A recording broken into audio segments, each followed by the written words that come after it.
Hello there, and welcome to our show. My name is Lou Wieland, and I publish the official relocation guides on Atlanta that are distributed by the First Multiple Listing Service of Atlanta. There are over 60,000 agents who use that website day in and day out for listings, finding listings, commercial and residential, and also the magazines that I publish are on my website, atlantacommunityprofiles.com, and are distributed to all the real estate brokerage firms and chambers of commerce, who in turn give them out to clients.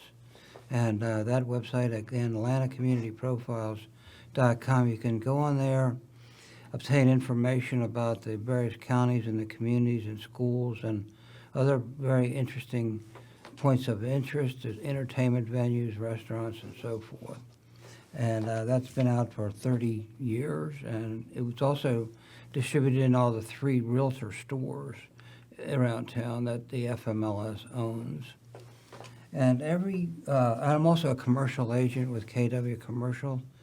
If I can help you with any of your real estate needs, my email is lou@louwheeland.com. My focus is office space, land, and multifamily. So if I can help you, let me know. Every week we interview community leaders, and today I'm happy to interview a person I've known for quite a while, Samir Abdullahi. Samir, great to have you on the program.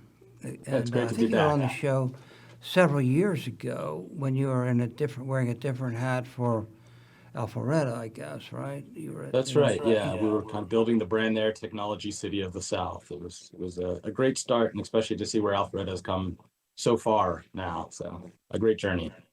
You were at the Gwinnett Chamber too at one point. Is that correct? That's right. Doing project management and the technology side of things there. Really got my start in economic development in the Metro Atlanta region there. So great organizations I've been able to be a part of. No, you've quite a lot. Samir is director for Select Fulton at Fulton County's Economic and Workforce Development Initiative. He manages the Economic Development Projects team in addition to Workforce Development Division of Fulton County. He is involved in recruiting new jobs and capital investment in the county, preparing incentive packages, and directing Fulton County's $3.2 million Workforce Innovation and Opportunity Act funding. In his 10-year career, Samir has successfully spearheaded efforts that have resulted in the creation of thousands of jobs in Georgia and hundreds of millions of dollars in new investment through high-profile corporate relocations and expansions. He holds a bachelor's degree in international relations, a master's degree in public policy from Georgia State University's Andrew Young School of Policy Studies. So today we're going to talk about economic development and Fulton County. And Fulton County's population is over 1 million, and I believe the median household income is around $76,000. The county is growing rapidly, and Samir has a very important position in helping direct all that progress and growth and development in the Select Fulton. Why don't we start by just asking you to tell everybody, what does Select Fulton do? What is the nature of the organization, function, Sure. and purpose? Sure. And I appreciate you describing me as spearheading these initiatives. I think as you'll realize in economic development, it's a team sport. And so I fill a lane of many lanes in partnership with the state and regional partners to make many of those transactions happen. But Select Fulton is a very unique organization. While we're branded like most EDOs, Select Fulton, Decide to Cab, Invest Atlanta, we're modeled a little bit uniquely in that we stand on 3 legs to provide seamless services for businesses looking to relocate into Fulton County. And those 3 legs that we stand on is the first, the Development Authority of Fulton County, around since the 70s, well-versed in the development authority space. They were averaging, I think, on annual $2 billion worth of bond issuances, so very active in the marketplace. And really their role is our main incentive arm. They'll work with developers, both here locally and new developers to the market, to help get buildings out of the ground by providing them some front end tax incentives, again, to get a building maybe speculatively built, which means they don't have a committed tenant, or to help them kind of orient themselves into the marketplace. So they're helping to get the buildings out of the ground. The second leg that we stand on is economic development, and that is really the main recruitment arm, working with the state and regional partners to identify companies to plug into the buildings that the development authority is getting out of the ground. We also work to market and promote Fulton County as a great place to do trade and commerce. You mentioned, Lou, that Fulton County is 1 million people, and our surrounding counties are very similar in size and population: Cobb County, Gwinnett County, DeKalb County. But if you look at the 29 county Metro Atlanta region, Fulton County represents 1 in 3 jobs, 40% of all wages. And so while the population sizes may be similar, in terms of economic intensity, Fulton County really is that economic driver for the Metro Atlanta region. And it's not exclusive to just Atlanta, although they are the big brand name. Fulton County is made up of 14 other cities, all the way, as you know, from horse farms in Milton to the big city Atlanta, down to maybe more horse farms down in Chattahoochee Hills. So a great diversity of areas that we cover here in Fulton County, and I think that's been part of our success. Then lastly, the third leg that we stand on is WorkSource Fulton. It is our workforce development arm. As you mentioned, it is funded through WIOA, our Federal Workforce Innovation and Opportunity Act funds. And we really work to elevate low-skill individuals into middle-skill positions. And a lot of the times we're trying to pipeline them into the companies that are coming here to the Atlanta market. So if you can think of it as a kind of a factory, the Development Authority helps to get the building out of the ground. The Economic Development Team helps to plug the company into the building. And then WorkSource Fulton helps to make that company successful by helping them with either front-end onboarding or to identify their quality workforce. So it is a unique model in that you have 3 separate entities all under one umbrella, but providing kind of that seamless service. And that's what we built here in Fulton County. So the million-dollar question is, why is Fulton County a great place to invest and work? It is the largest and obviously the most powerful. What would be the reason people, in your mind, and you know it as well or better than anybody, how would you portray that? Sure. I mean, I think a lot of communities, they get opportunities, and your ability to convert on that opportunity will be how successful you're going to be. And I think in Fulton County, what's made us unique, I say diversity, but in a very broad sense of diversity of people, diversity of communities. As I mentioned, from horse farms to really downtown living, diversity of industries. We are not a one-trick pony. We have Fortune 500 headquarters in downtown Atlanta. We have Fortune 500 shared office and technology and healthcare services in North Fulton. Another set of headquarters like Delta and Chick-fil-A there in South Fulton, as well as a lot of industrial distributions, industrial space. And then again, diversity of actual commercial real estate. When we talk about commercial real estate in Fulton County, it's in the hundreds of millions of square feet. Traditionally, CoStar, who's well-known, kind of like the Zillow for commercial real estate, when they look at markets, they'll say a sub-market is about 30 million square feet of office. We've got about 5 of those as you go. Midtown is one of those, 30 million square feet. Downtown, 30 million square feet. Buckhead, 30 million square feet. Perimeter, 30 million square feet. As you go up to North Fulton, 30 million square feet. So we just have that ability to take in a lot of this deal flow that comes into the Metro Atlanta market looking for a home. Well, Fulton County may not have been their only area that they're looking at, again, because we have the real estate opportunity, the diversity of communities, obviously the obvious ones like access to the airport and the like, which I think many of us in the Metro Atlanta region benefit from. But I think the diversity of, again, people and options for companies to land to make us have stronger ability to convert on those opportunities.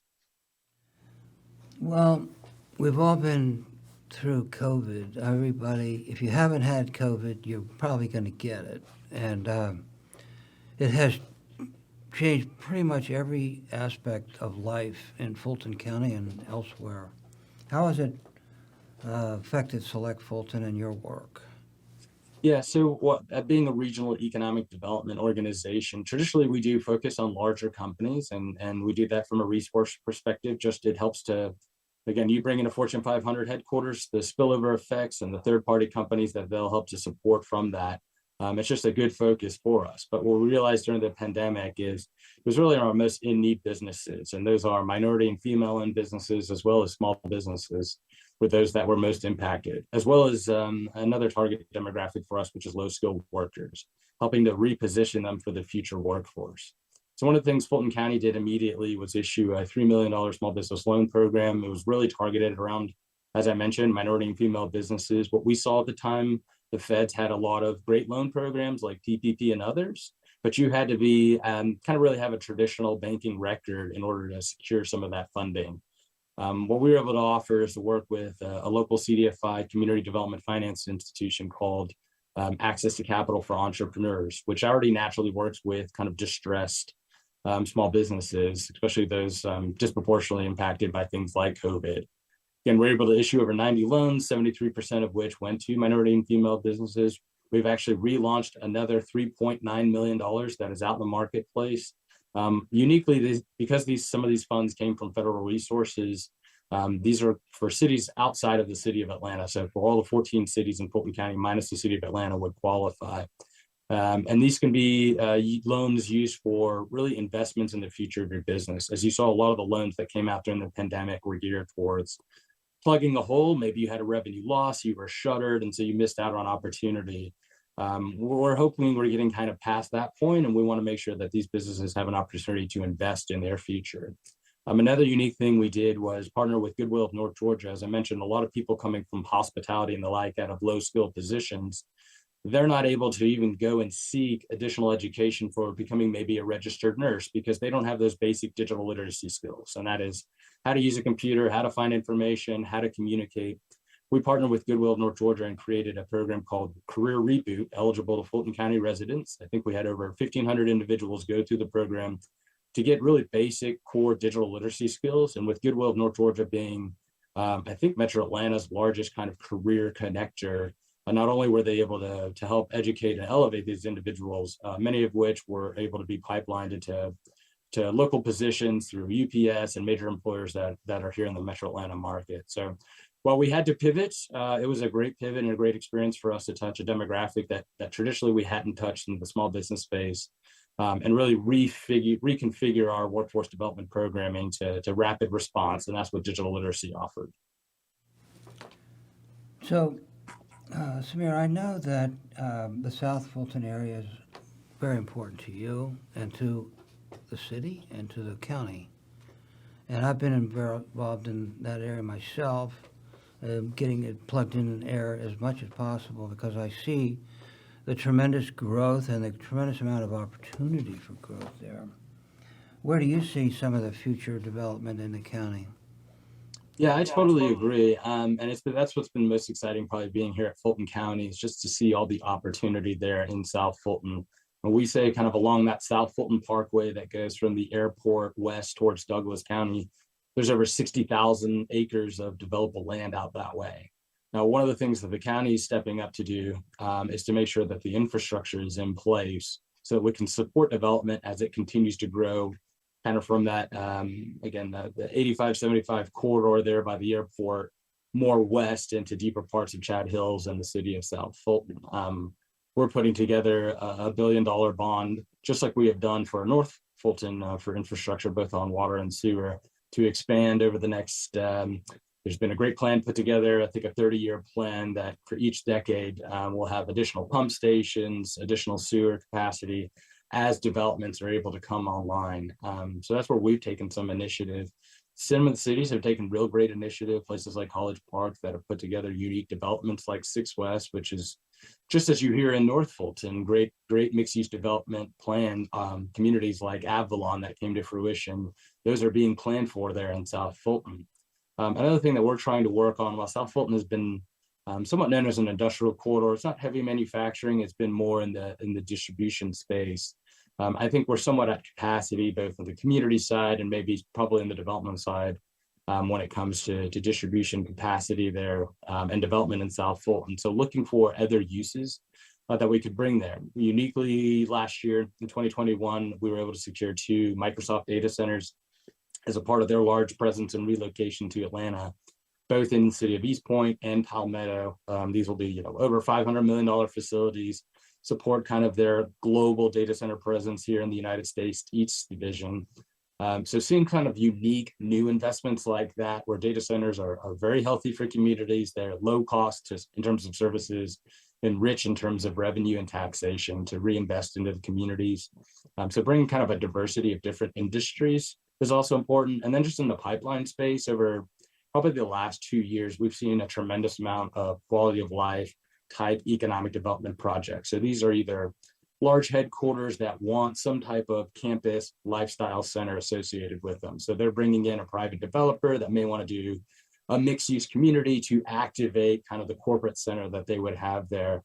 And what's rich about South Fulton is they offer that land space and the creativity or the ability to have the creativity to kind of create what you want there. So looking forward to converting on one of those or two of those this year.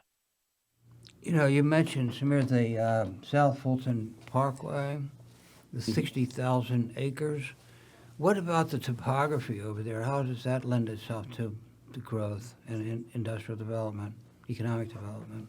Yeah, what I've learned in this business is you have to kind of see it to believe it. So, I think I worry less about the geography side of things and more about the fact that it is still covered in forest down there, right? And so that can be challenging to have the vision to see where your site is, especially if you're not an experienced developer. Excuse me. So to me, yeah, it's less of the topography issues that I'm running into. It's more of having the vision for what could come and then making sure that aligns with the local community's interests. I was in a meeting with the Clayton County Chamber of Commerce and the Clayton Department of Economic Development yesterday, and one of the things that came out in our conversation was that there's a great deal of available land in that area. How would you address that availability and its impact on economic development in the county, in Fulton County? Yeah, what I like about doing economic development in the Metro Atlanta region is we work very regionally well together. So when benefits accrue to South Fulton, it's not to the detriment of Clayton County, and I think vice versa. Again, I think where the challenges may be is just really aligning what the current development or the development that wants to come into the marketplace. It may be new. Data centers are not really contemplated in zoning codes. Either they fall into a category of office, which can be somewhat confusing, or heavy industrial use, which can also be confusing. So it can be some of those core things, like I mentioned, infrastructure of having water and sewer to the site, of having kind of a site cleared so you can see what could come there, as well as having kind of the zoning and the community alignment in place to make sure that that development can happen.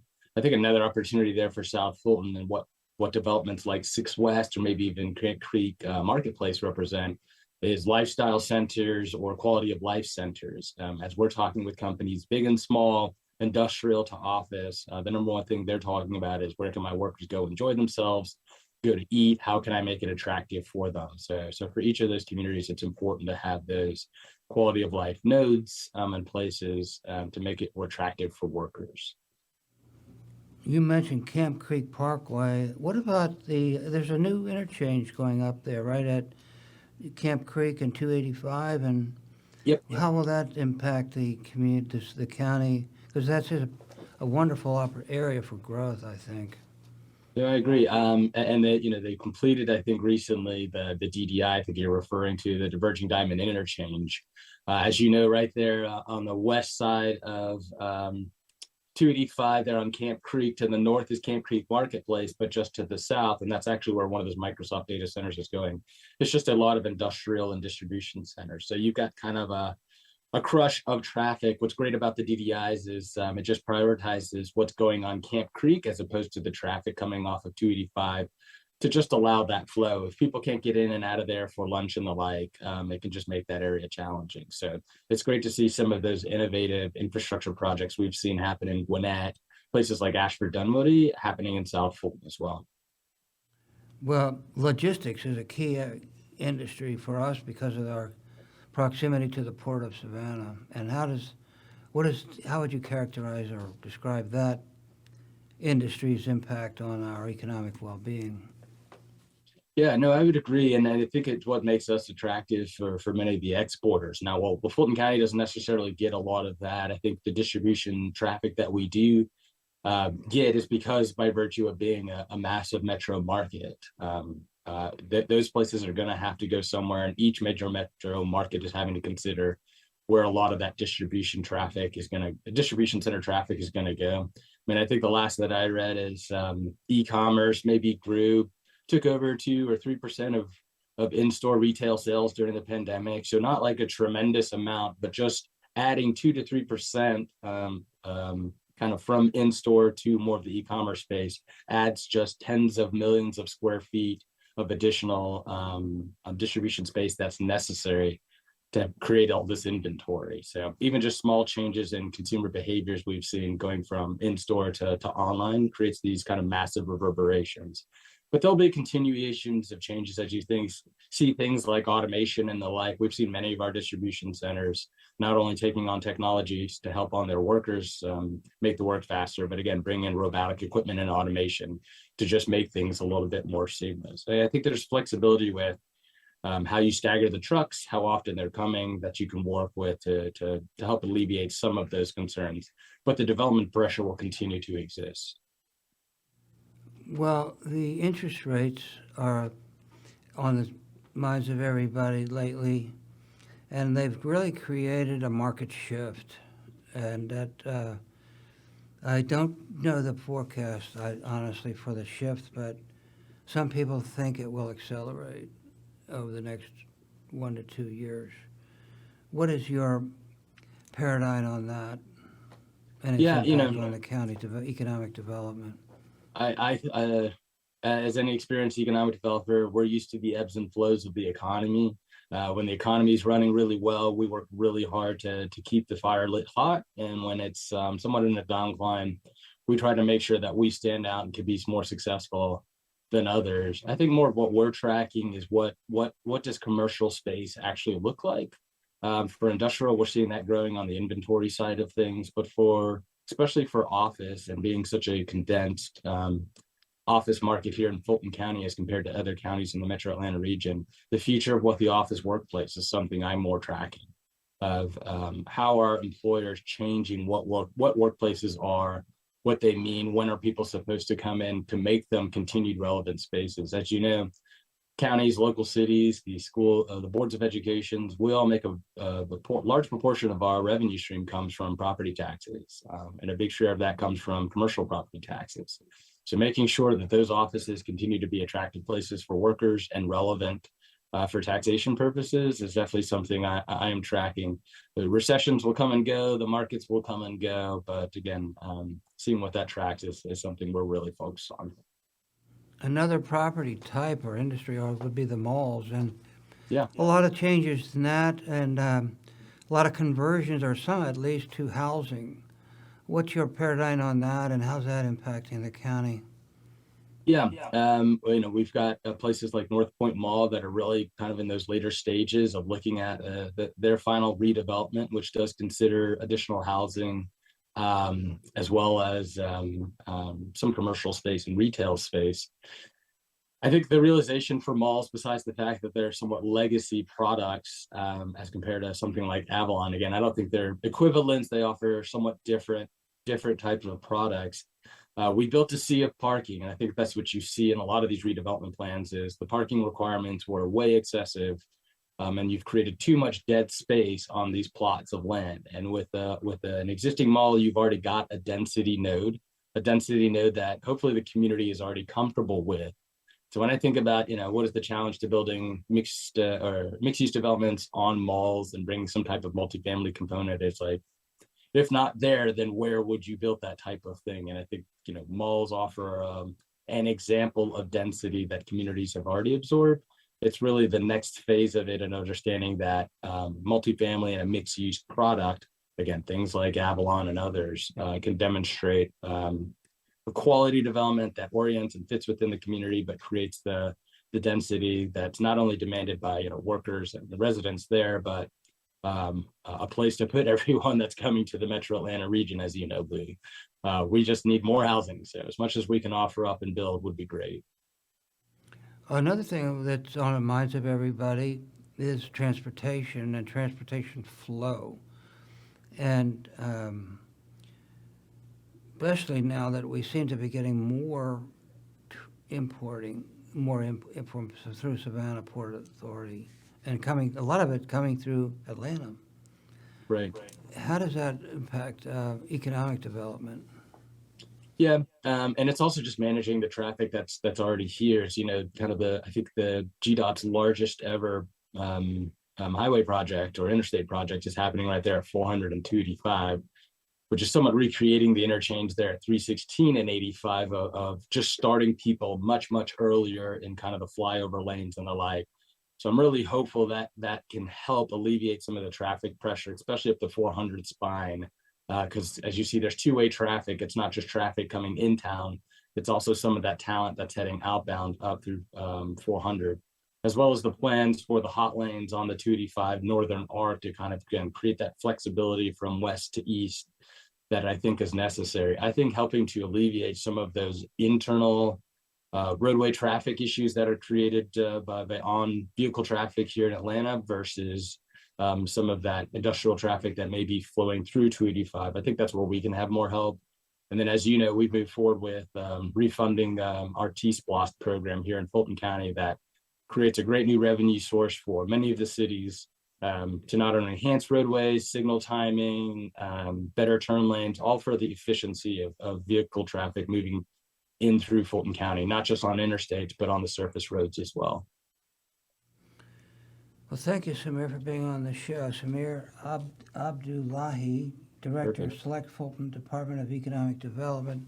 It's been very enlightening and interesting to see firsthand what's actually going on, because there's so many changes, and it's hard to keep up with everything. Yeah. So thanks for your contributions to the well-being of our city, not just the county, but the city. And thank you for watching. Again, the website is atlantacommunityprofiles.com. And on that website, you'll also get a copy of this interview. And we'll be sending it out to all the realtors as well. So thank you for watching, and thank you, Samir, and have a nice day. Thanks, Lynn. Thanks for the coverage. Thank you.